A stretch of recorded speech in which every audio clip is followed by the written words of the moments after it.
Hello everyone, I hope you're doing well today. Coming at you with the next excerpt of my first novel in a series, Black and White Odyssey of Eden. Gonna continue where I left off at the last excerpt, so let's go ahead and have at this. The second mortar fell. Enoch, he thought to himself, you are a hero in ways you perhaps will never know. It would have been selfless for the scientist to have thought of the children being saved, but he was concerned with something far more self-serving. Enoch had saved his life. Things can change. The question that then became, how did it finally change? Sir, why have we stopped? We need to get out of here, said Thomas angrily to the scientist. Right, said the scientist curtly through the muffled mask. If he could just lead them away from the carnage, out of this scene where human bodies were unceremoniously and repetitively disassembled, as if gruesome rag dolls, he could lead them to his own path, that path that granted him his own escape. Though he struggled to hide the creeping disillusionment that he had escaped to was in fact worse than the painful but quick death they would all experience otherwise. To run from hell to a deeper and more painful circle of it was itself insanity. To do the same thing over and over and expect a different result, he thought doing everything he could to convince himself that this was different. Things can change, he said aloud as he started once more running in the direction of the dove. There it was. His bunker containing his machines was only a few 100 feet beyond, past a small clearing. The dove had rested in a tree just above the concealed entrance.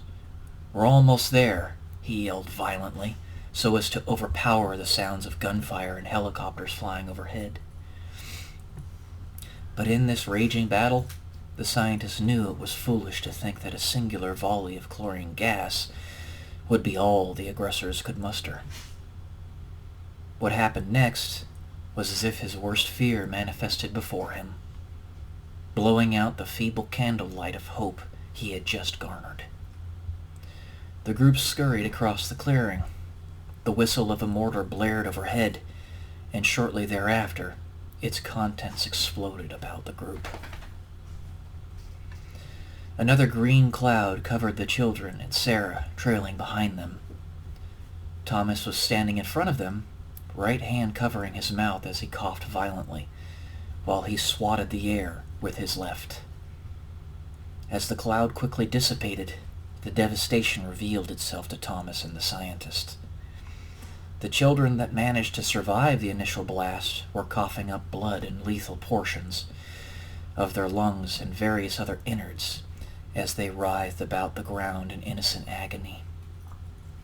Sarah's body lay lifeless behind them, having taken the brunt of the percussive force of the explosion.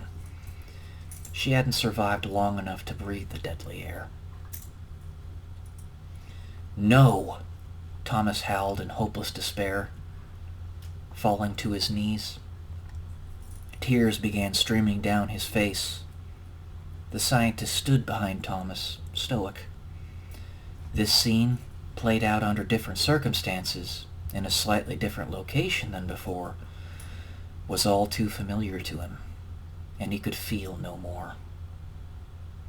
Thomas stood up and charged the scientist.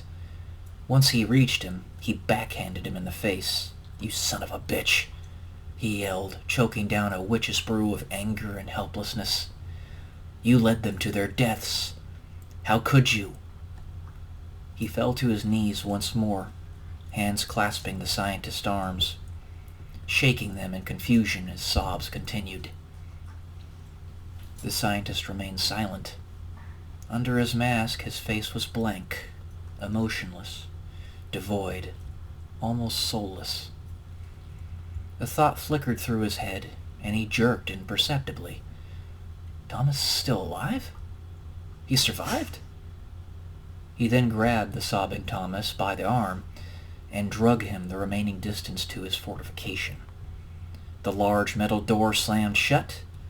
Thomas curled up with his head between his knees as the scientist walked down the descending stone corridor.